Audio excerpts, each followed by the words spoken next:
What's going on, guys? Welcome back to Chelsea Fan TV. Welcome back to another episode of 5 Things We Learned, the show where we go through all the major talking points of the most recent Chelsea game. This one being Brentford 0, Chelsea 0. Our first draw under Graham Potter in our last 5 or so appearances. We're going to delve into all the major talking points in this video. So, as always, lock in, like, subscribe if you haven't done so already. It helps the video, helps us out, pushes us up in the algorithm. And everybody's happy because everybody definitely wasn't happy last night. So please hit that like and subscribe button for the boys if you haven't done so already.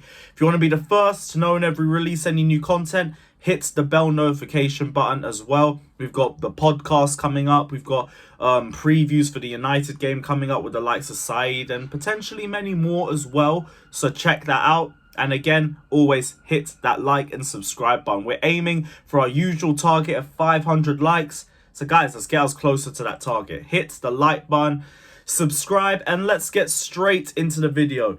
Brentford 0, Chelsea 0. Frustrating performance. I did anticipate it wasn't going to be easier. It wasn't going to be easy for us, especially compared to the way a lot of people were expecting us to go into this game. I didn't mind too much about the rotation. Like, I understood out of all the games that we have coming up, this is probably one of our only opportunities to be able to rotate. Even with that in mind, some of the options picked to start were really surprising, and we'll get into that in this video. But in terms of the way we played, I thought we definitely struggled with Brentford's intensity, with their physicality, with their ability to hit us on transitions. Again, very lucky to leave that game with even just a draw. The further forward we went up the pitch, the worse we got, in typical Chelsea fashion. I thought the midfield just got carved open in certain phases of play. The attack was just dreadful, absolutely dreadful. And at the very least, the substitutions injected a bit of energy into the squad, but it's too little too late. But like I said, I understood the formation. I understood making the rotations as well. The only issue that I had with Potter from the lineup is the first point I want to make. Christian Pulisic. I don't understand how he didn't start this game. It makes no sense to me. His last start was against Wolves. He had a good performance. He hadn't started a game since then. I held back all of my reservations over him not starting the Villa game because I thought, cool, he'll start the Brentford game. I don't care. He'll get his opportunity there. And then we benched him. And then we benched him again. Like, I don't get it. And then when he came on, he was one of our most impactful players. He was immediately driving the ball down, chasing players down, trying to make chances. He got himself in a good couple of positions in the limited time that he spent on that pitch. And it just made the decision to leave him on the bench even more baffling. Like, I get people say that Pulisic is at his best coming off the bench. And I totally understand that. I totally get that. But we're talking about rotating. We're talking about preserving players with other games in mind. I don't expect Pulisic to start against United. I don't expect him to start against Salzburg because he clearly hasn't built that level of favour yet. So a game against Brentford is the perfect opportunity. No disrespect to Brentford because they're a good team and they gave us a tough match. But if there was one game out of this and the next 2 that I thought you could rotate in, it would have been this one. So I don't get why he didn't start. And to all the Pulisic stands out there, I get it. I totally get it. After him not starting this game and the performance that he had coming off the bench, while the likes of Havertz is starting every single week, I do not blame them for being frustrated. I don't blame them for being unbearable. Because it's not fair. It really isn't. Because the guy is performing and he's not being given starts. We'll see what happens in the next couple of games, but I didn't expect him to start the next 2 anyway. So now I'm thinking, when does he start? But he has to get a start sooner or later. But that's just my first point. Second point, seeing as we've already started talking about him, we'll go straight into it. Kai Havertz. Absolutely useless.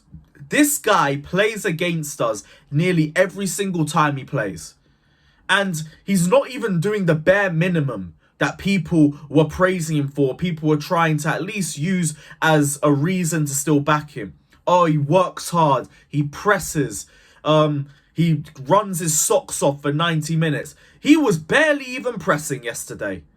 He was barely even sticking a leg out. He was barely running. On the ball, his touch was atrocious. He was turning over possession for fun.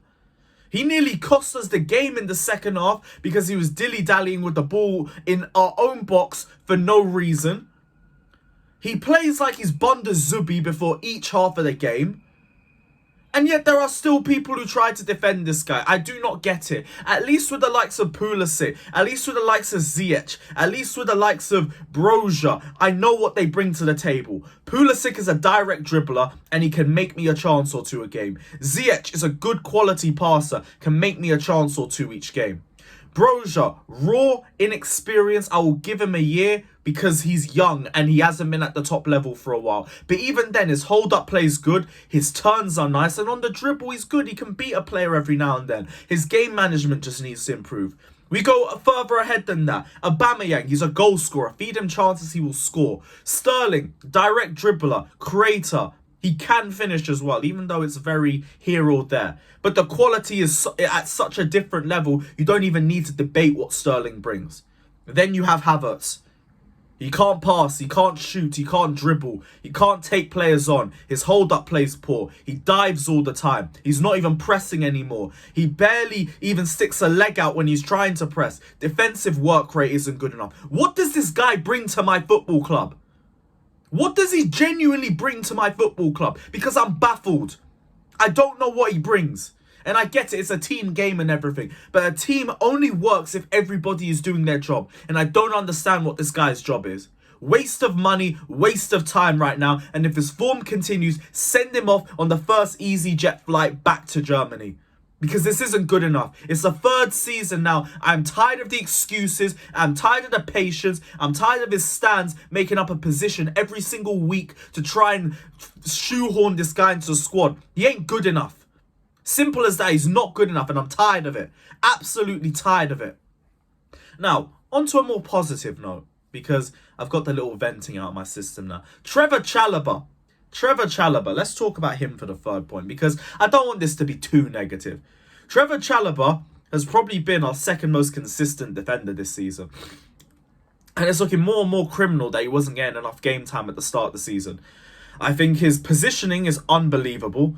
Was our best defender by a mile yesterday. Progressively brilliant. In terms of his headers, offensively is good. Defensively, did get caught out a couple times, but I feel like the whole defence did. We were really bad at defending crosses. But in terms of defensive awareness, positional awareness, in terms of composure, Trevor Chalobah has been a revelation this season. And people sleep on him. They sleep on him. The slander that gets put on Chalobah's name for a guy who still has never lost in 90 minutes for Chelsea is craziness. Invincible Chalobah, man.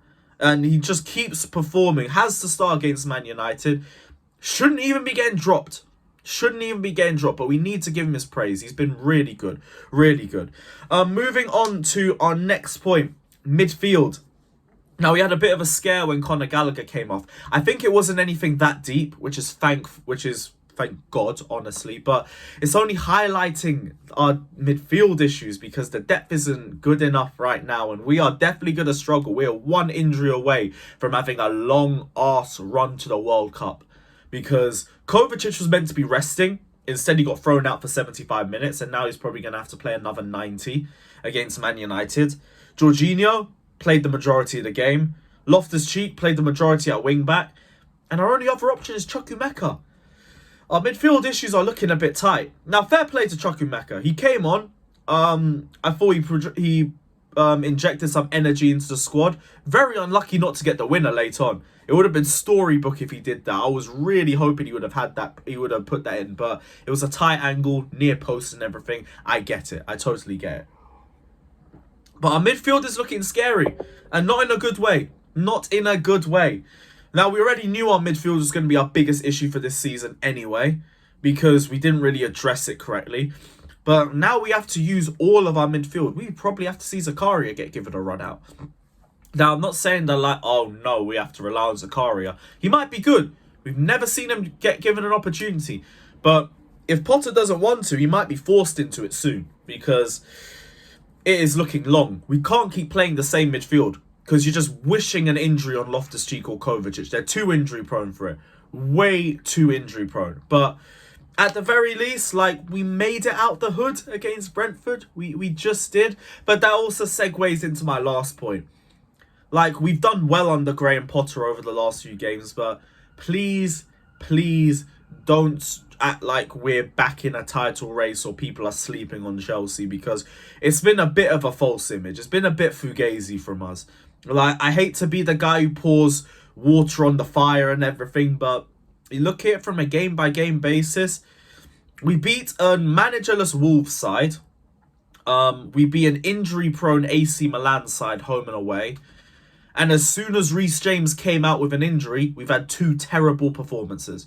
Villa, like I said, regardless of anyone wants to say if I'm being negative or not, we got out of there based off Villa errors. The first goal was a Mings mistake. The second goal was a goalkeeping error. And we got out of there with a 2-0 win where Villa should have definitely got at least 1 goal. Brentford, we got out of jail there. The amount of free headers they had in that match. If it weren't for the Kepa masterclass, we should not have even been leaving there with a point. And that's what worries me. Because we haven't been properly tested. We haven't. Like, Kepa has been properly tested. Individuals have. I think as a team, I don't think we have. And maybe United will be that test. I don't know. But we have got out of jail way too many times. It's not looking good. Not looking good, but just need to settle down a bit. Let's take it a game at a time. You never know. We might get a result against United. We might. I won't say too much though, but yeah, let me know you guys' thoughts down in the comment section. Anyway, like, subscribe, hit the bell notification button. Do all of that. Check out Carefree Lewis G down in the description below. And we'll be back later tonight for another video. Take care, like and subscribe. And as always, up the Chelsea.